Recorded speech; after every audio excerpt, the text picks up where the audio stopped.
Salut, j'espère que tu vas bien, j'espère que ta vie est cool. Je suis Stefou Scarecrow. Aujourd'hui, je te parle d'un film qui a été populaire à l'époque où il est sorti, mais dans le fond, qui a un peu été oublié. Pas oublié, mais tu sais, qui est pas souvent dans les conversations, du moins. C'est un film que j'aime bien, et c'est le film The Faculty. Donc, les enseignants en français. D'ailleurs, je trouve ça cool, la version française, quand ils ont écrit les enseignants, le saignant, il est comme si on saigne. Donc, je trouvais que c'était comme un truc le fun, un petit. Je trouvais que c'était une bonne touch. Pour le nombre de fois où ce que les traducteurs de titres trouvent des titres vraiment de la merde, comme mettons l'exemple de Requiem for a Dream, qui pourrait se traduire par Requiem pour un rêve, a été traduit par Retour à Brooklyn. Mais au moins, ceux-là, ils ont fait un effort intéressant genre pour la traduction du titre. Donc, c'est un film qui a été réalisé par Robert Rodriguez, qui est davantage connu pour ses films d'action over the top, cool. Bon, il va commencer avec. Il a été connu surtout grâce à le mariachi, mais on parle de Desperado, on parle de Sin City qui était fait après, mais dans le fond, il a fait aussi. Comment ça s'appelle le film de vampire? La nuit la plus longue, From Dusk Till Dawn avec Quentin Tarantino. Donc c'est un gars qui est habitué à faire des films vraiment over the top, vraiment cool. C'est un très bon réalisateur, moi je l'aime vraiment beaucoup. Je peux pas dire que j'ai apprécié à 100% tout ce qu'il a fait, mais c'est un réalisateur que j'aime bien et que je respecte beaucoup. Le film a été écrit par Kevin Williamson, donc lui est très connu parce que c'est lui qui a écrit le premier film Scream, réalisé par Wes Craven. Je pense qu'il a écrit le un, le 2, il est revenu pour le 4. Puis après ça, je suis pas sûr qu'il a fait des autres. Mais il a fait quand même pas mal de stuff. Il a écrit un film qui s'appelle Teaching Mrs. Tingle. Il a écrit pas mal aussi pour la CW, dans le fond, des shows. Je pense que c'est lui qui avait écrit Vampire Diaries, quelque chose comme ça. En tout cas, c'est quand même un bon scénariste que j'aime bien aussi. Surtout pour comprendre le genre dans lequel il travaille. Je trouve qu'il fait quand même une très bonne job. Puis surtout de tourner les points. Cliché en un espèce de clin d'œil à l'audience. Je trouve ça vraiment intéressant. Encore là, il y a comme beaucoup de très bons acteurs qui jouent là-dedans. C'est sûr qu'on parle de gros acteurs hollywoodiens. Donc on a Elijah Wood, que j'ai toujours beaucoup aimé depuis que je l'ai vu dans le Bon Fils avec Macaulay Culkin. Mais dans le fond, Elijah Wood... pour ceux qui ne le connaissent pas, ben, il fait Frodon dans Le Seigneur des Anneaux. D'ailleurs, petite pièce de trivia intéressante, il a auditionné pour Le Seigneur des Anneaux lorsqu'il faisait les enseignants. Donc, il a entendu parler que Peter Jackson allait faire ce film-là, puis il s'est enregistré faisant une audition, puis il l'a envoyé, puis c'est comme ça que ça a commencé. Fait que c'est quand même le fun de voir ça. On a aussi Josh Hartnett qui est comme en premier plan ici, qui était un peu un teen heartthrob un peu à l'époque. Je pense que c'est son deuxième film. Le premier film c'était Halloween 20 ans plus tard. Après il a fait ça, puis bon, il a fait plusieurs films de comédie un peu adolescents. Mais c'est un acteur que j'ai toujours bien aimé aussi. Je trouve qu'il a comme la gueule de l'emploi. Il a joué dans l'excellent 30 jours de nuit, le film de vampire, je sais pas si c'était en Antarctique ou quoi de même, c'était super bon. Il est très bon dans Sin City, même si son rôle est pas très long. Donc, un très bon acteur aussi. On a Jordana Brewster aussi, qui est très connu en fait pour les rapides et dangereux. Donc, je pense qu'on est rendu à 10-15. Non, c'est 10, je pense. Non, je pense que c'est rendu 10. J'ai pas vu le 9 et le 10 d'ailleurs. Je faudrait que je m'y remette un peu. Mais c'est ça, elle est pas mal connue pour ça. Elle a fait d'autres films. Je me rappelle qu'elle a joué dans un Texas Chainsaw Massacre, qui était le prequel du remake. En tout cas, il me semble qu'il était pas super bon celui-là, mais c'est ça. Moi, c'est une actrice que j'aime bien en général. Je trouve pas qu'elle est la meilleure du monde. En même temps, je trouve qu'elle fait la job et elle est vraiment convaincante pour ce qu'elle fait. Bon, je la trouve très jolie, c'est sûr que ça aide un petit peu. Cléa Duval aussi, qui est une très bonne actrice.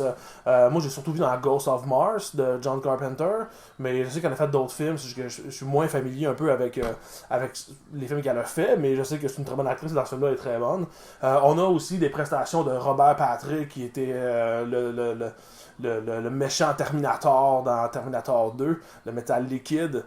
Donc, toujours le fun d'avoir un bon Robert Patrick sous la main.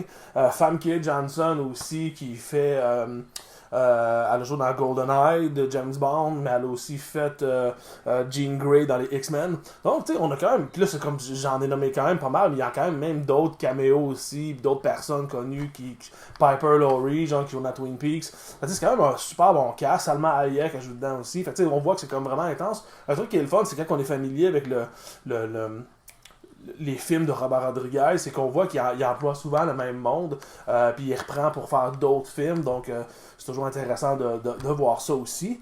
Donc, tout ça pour dire quelle est l'histoire du film de Faculty. En fait, c'est que c'est une gang de jeunes qui sont vraiment très différents. Bon, des ados, on a tout un peu les clichés des adolescents. On a le jeune nerd qui est gêné, on a le gars cool qui vend un peu de la drogue mais qui a un bon cœur. On a le sportif, mais tu sais, qui rêve d'être respecté pour qui il est, non pas juste parce qu'il est une star de football.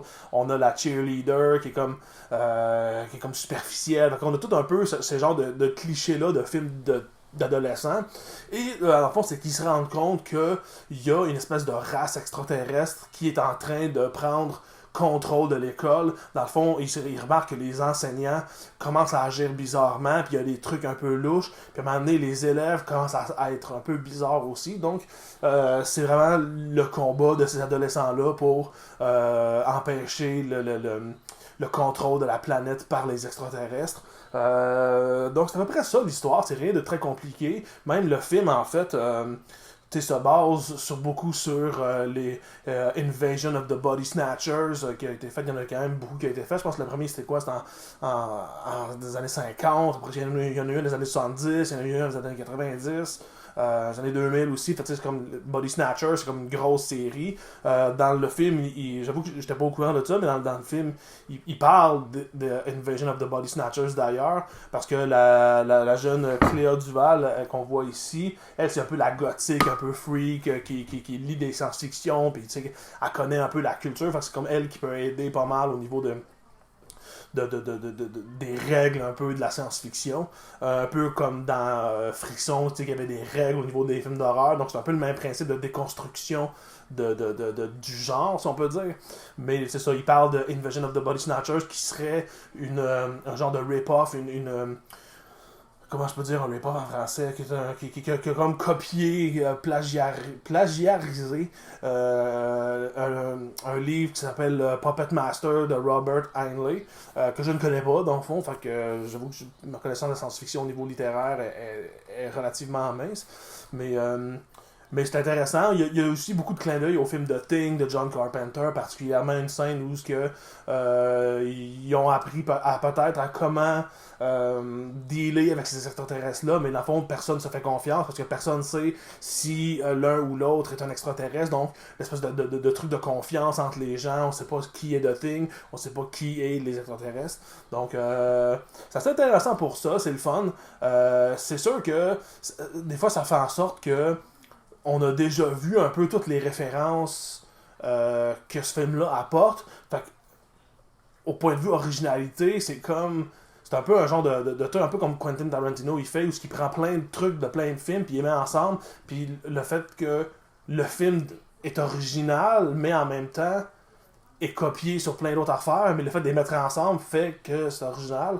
C'est un peu le même principe, je trouve. Il y a comme beaucoup de clins d'œil justement au genre, comme je disais, où ils font comme décortiquer un peu le genre de la science-fiction, mais avec un petit clin d'œil à l'audience pour rendre ça drôle. Donc c'est pas un film qui est très dark, c'est pas un film qui est très sombre, mais c'est un film qui est assez drôle pour être le fun, mais il est assez investissant, puis il est assez intéressant pour qu'on le prenne au sérieux. Genre, ça reste un film sérieux avec un peu de tongue-in-cheek, puis un petit peu de comédie comme ça, mais ça fait très adolescent aussi, mais ça marche avec le style, ça marche avec les années. Il est sorti en 98 le film, donc c'est comme ça fit, c'est vraiment un beau produit de son époque.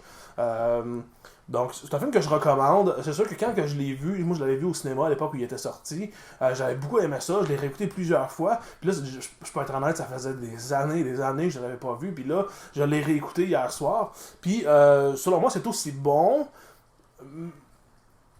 Mais je sais pas, il y a comme un petit quelque chose qui je sais pas, je sais même pas comment l'expliquer. Mais il y avait une petite affaire que je faisais comme, ok, c'est bon, mais pas aussi bon que dans mon souvenir, mettons. Mais un truc que je trouve intéressant aussi, c'est que tu sais, c'est un film de Rodriguez comme d'habitude quand tu regardes le film de Robert Rodriguez, tu reconnais sa touche, tu reconnais le style de Rodriguez, la façon qu'il cadre ses affaires, puis ce film-là est très différent de ce qu'il fait d'habitude.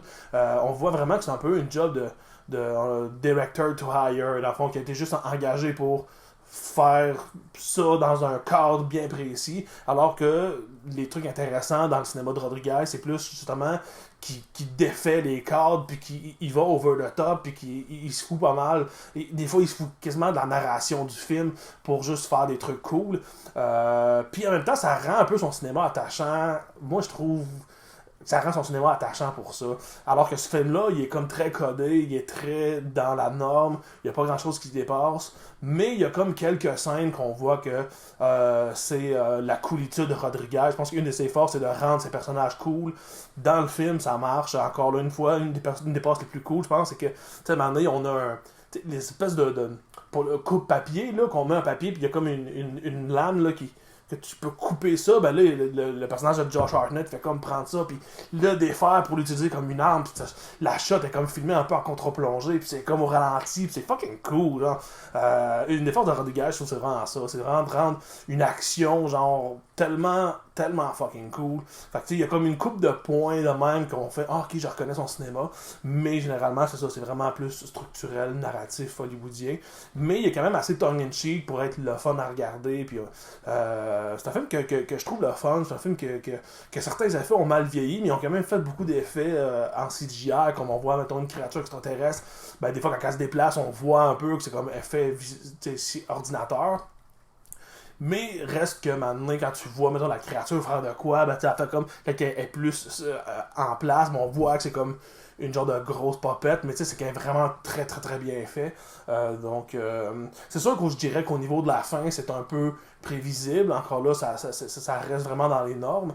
Mais en même temps, il y a comme une espèce de vibe hommage au film des années 50, j'ai trouvé, dans la façon que le film est monté dans certains plans aussi, que maintenant on voit la maison, puis on voit une ombre derrière la fenêtre, l'éclairage est comme jaune, ça sort d'une fenêtre, il y a comme une fenêtre là, mettons.